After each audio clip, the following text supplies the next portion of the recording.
এতগুলো দিন এতগুলো ঘটনা ঘটে গেছে, তারপরেও যে তুমি ইন্টারন্যাশনাল খেলার এন্থু পেয়েছো, একাডেমিতে পা রেখেছো, এটা দেখে খুব ভালো লাগছে। গ্রেট। আমি চেষ্টা করব নতুন করে আমার দেশের হয়ে ভালো করে খেলার, লড়াই করার। আই নো সেটা তো তুমি করবেই, কিন্তু তোমার শরীরে কি সেটা কুলোবে? দেখো, এতগুলো দিন তুমি প্র্যাকটিসে নেই, দাস তোমার বাচ্চা হয়েছে, তার একটা দখল গেছে, সেই ধাক্কাকে তুমি সামলাতে পারবে? দাস, তুমি তো জানো স্টেট লেভেল, ন্যাশনাল লেভেলের চ্যালেঞ্জ থেকে ইন্টারন্যাশনাল লেভেলের চ্যালেঞ্জ কতটা হার্ড, কত স্ট্রেন্থ দরকার হয়, স্ট্যামিনা দরকার হয়, সেটা কি তুমি রাখতে পারবে?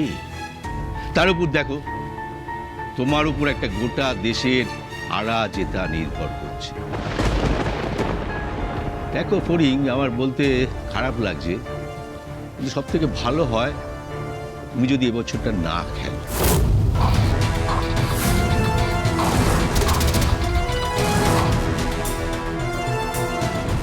আপনি আপনি আমাকে খেলতে না করছেন স্যার? না না না, আমি এটা ঠিক বলতে চাইনি করি। দেখো, আমি জানি তুমি গ্রেট প্লেয়ার, কিন্তু তোমার ক্যারিয়ারটাকে তো আমরা রিস্কে রাখতে পারি না। অ্যাট দ্য সেম টাইম গোটা দেশের নামটাও আমরা ডোবাতে পারি না ইন্টারন্যাশনাল খেলায়। বুঝতেই পারছো আমি কি বলতে চাইছি। দেখো ফড়িং, সব দিক বিচার করে আমার মনে হয় তুমি যদি এবছরটা ড্রপ দাও, তাহলে তোমার জন্য এবং একাডেমির জন্য সবার জন্যই ভালো। কিন্তু স্যার, বোর্ডিং এর চেয়ে বেটার পারফরমেন্স আর কে করবে? আপনারাই তো বলেন যে বোর্ডিং বেস্ট। অবশ্যই অবশ্যই, young man, she is the best, but আমাদের তো অপশন তৈরি করতেই হয়। হ্যাঁ, একটি মেয়ে আছে জানো ধরি, সে খুব ভালো খেলছে, তুমিও চেনো তাকে, পারো শর্মা। ও ইন্টারন্যাশনাল পদক আনতে পারবে এটা আমাদের ধারণা, তুমিও না হয় একটু দেখে শুনে নিও। এই দেখো, দেখ মেজো, কি ইউনিক কালেকশন না? এরকম ভ্যারিয়েশন আর কোথাও দেখেছো? দেখো দেখো। এত শাড়ি কোথা থেকে নিয়ে এলে গো? এত শাড়ি তো সারা জীবন পরেও শেষ করা যাবে না। কি গো বরগুনো, বলছি সব শাড়ি কি তোমারই নাকি আমরাও দু একটা পাবো? হ্যাঁ, খুব সুন্দর গো শাড়িগুলো, প্রত্যেকটা সুন্দর। সেজকাম্মা, এগুলো আমাদের পরার জন্য কোনোটাই না, তাহলে বিক্রি করার জন্য এনেছি। সেজকাম্মা, আমি একটা শাড়ির ব্যবসা খুলছি। জানিস তো মেজো, এত সুন্দর সুন্দর কালেকশন রাখো না শাড়ির, শুধু অফলাইন না রে, অনলাইনেও বিশাল সেল হবে, দেখিস। বাবা, এত শাড়ি কোথা থেকে পেলে অমৃতা? ব্যাস, এসে গেলেন জ্ঞানদাতা। এই তোমার কি অসুবিধা হচ্ছে? হ্যাঁ, আরে অসুবিধা কেন হবে, কি মুশকিল? এই যে দেখছি এ তো প্রচুর টাকার শাড়ি, এত শাড়ি তোমাকে বাকিতে কে দিল? আরে বাবা, বাকিতে দেওয়ার কি আছে, বিক্রি হবে, টাকা দিয়ে দেবো, সিম্পল। হ্যাঁ বুঝতে পেরেছি, কিন্তু এত টাকার ক্রেডিটে তো কেউ মাল দেয় না। মানে আমি এত বছর ধরে ব্যবসা করছি, আমার এরকম সৌভাগ্য হয়নি, তাই জিজ্ঞেস করছি। ওখানেই তোমার জ্বলছে, তাই না গো? কি ভাষা তোমার অমৃতা, তোমার কি মনে হয় আমি হিংসে করে বলছি এই কথাগুলো? আরে বাবা, অত শত আমি জানি না, রেফারেন্স পেয়েছে আর মহাজন আমাকে দিয়েছে, ব্যাস। মানে একজন রেফার করেছে বলে তোমাকে মহাজন প্রায় লক্ষাধিক টাকার শাড়ি এমনি দিয়ে দিল? হ্যাঁ, দিল। একটা লোক তোমাকে রেফার করলো, লোকটা কে বলো তো? মানে ঠিকঠাক লোক তো? সমুদ, তুমি এসব কি প্রশ্ন করছো? মানে তুমি কি বলতে চাইছো, আমাকে কেউ রেফার করতে পারে না? আরে না, আমি না, তোমার মতো আমাকে সবাই অকর্মণ্য ভাবে, তাই তো? আরে বাবা, সবটা বুঝতে পেরেছি, কিন্তু কে তোমাকে রেফার করলো সেই নামটা তো বলবে, সেটাই জানতে চাইছি। মানেটা কি?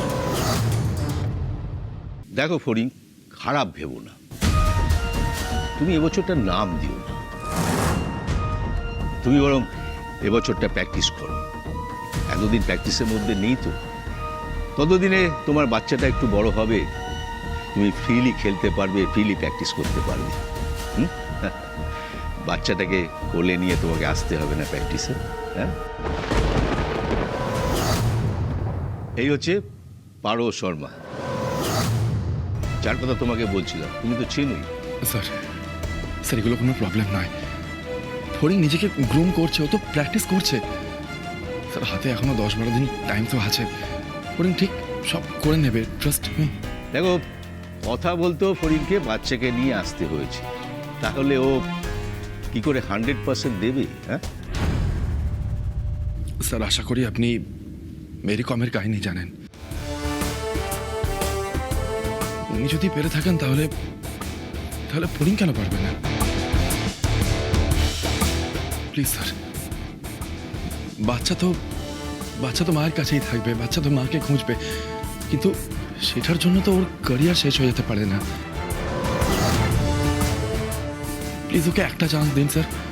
স্যার আমি আপনাকে কথা দিচ্ছি, ফড়িং নিশ্চয়ই পারবে। না না, ও পারবে না আমি বলছি না। আরে আমি তো জানি ফরিংয়ের পোটেনশিয়াল। তাছাড়া এবছর দেশ থেকে তো 5-7 জন আরো যাবে, ওই 5-7 জনের মধ্যে ওর নামটাও থাকবে। আফটার অল ইন্টারন্যাশনাল টুর্নামেন্ট, শেষের দিকে নাম থাকাটাও কম অ্যাচিভমেন্ট নয়। হ্যাঁ, কিন্তু চ্যাম্পিয়ন হওয়ার মতো জায়গায় তো ফরিং এখন নেই। আরে বাবা, একটা মানুষ আমার নিজের পায়ে দাঁড়ানোর চেষ্টা দেখে আমাকে ব্যবসায় সাহায্য করছে, আর সেটা আমার সহ্য হচ্ছে না। তুমি বলছো আমি অন্যায় করছি, তাই তো? আমি সেভাবে কিন্তু বলি। কি বলছো? আমি জানতাম যে তুমি আমাকে হেল্প করবে না, উল্টে তুমি আমাকে ডিসকারেজ করবে। অসহ্য। আরে ছাড়ো অমৃতা, তো, আমি এই সেই- ছাড়ো, ভর্তি ভাই, ছাড়ো। দেখো দেখি আমি সেইভাবে বলিনি, এ কি গো? আচ্ছা আমি খারাপ লাগার জন্য বলেছি বলো তো? কি অদ্ভুত, তোমরা একটু বোঝাও না প্লিজ। আমি শুধু বলেছি লোকটার নামটা বলতে, সেটা কি এমন দোষের বলতে পারো? না রে সমু, দোষ তো একেবারেই নয়, কারণ জানাটা তো দরকারি যে লোকটা কে।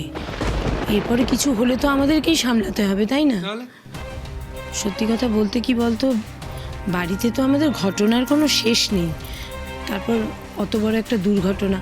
আমার না আর সত্যি বলছি, নতুন করে কোনো ঝামেলা, কোনো ঘটনা ভালো লাগে না, নিতেও পারবো না আর আমরা। সমু, আমি বলি কি, তুই যা না একটু বড় বৌমার সঙ্গে খোলাখুলি গিয়ে কথা বল, যা মাথা ঠান্ডা করে কথা বল। হ্যাঁ, রাগারাগি করো না, বুঝিয়ে বলো। আর অমৃতা নিশ্চয়ই কিছু ভেবে কাজটা করেছে। হ্যাঁ যাচ্ছি, ঠিক আছে। যা যা মেয়ে তোর বাবা। চা খাইও। ঠিক আছে বর্ত ভাই।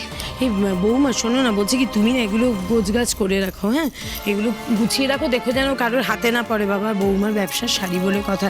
আমি একটু যাচ্ছি, আমার কাজ আছে। ঠিক আছে মা। ও আন্টি, ফড়িংকে একটা ফোন করো না, আর ওদিকে সব মিটেছে কিনা জিজ্ঞাসা করো। আর শোনো না, ও কখন আসছে সেটাও জানতে চেয়েও। ফড়িংকে ফোন করলে না বোধহয় এখন পাবো না, আমি বরং অর্জুনকে একটা ফোন করে দেখি। হ্যাঁ, আসছি। একজন ন্যাশনাল চ্যাম্পিয়ন কম্পিটিশনে গিয়ে যদি তালিকার শেষে নাম লেখাতে চায়, সেটা কি খুব ভালো দেখাবে? হ্যাঁ, স্যার আমি পারবো কিনা সেটা তো পরীক্ষা করে দেখা দরকার। আগে না দেখে আপনারা এগুলো কি করে বলছেন? আমি আগে কোচের সাথে কথা বলি, ওনার সাথে কথা হোক, তারপর আমি ভেবে দেখব। বাবা, এত কনফিডেন্স! বেশ, তুমি যখন চাইছো তখন চলো, টেস্ট করে দেখা যাক তুমি সেই আগের মতো ফর্মে আছো কিনা। তাহলে তো আমরাই সব থেকে খুশি হব, না হলে লোক হাসিয়ে লাভ নেই। আচ্ছা স্যার, বলছিলাম ও কি এই শাড়ি পরেই জিমন্যাস্টিক করে? না আসলে ও তো খুব ভালো খেলে, তাই জিজ্ঞেস করছিলাম। ঠিক আছে ফরিং, তুমি তাহলে প্র্যাকটিসে এসো, আমি কোচকে ডাকছি। পারো, তুমি এসো।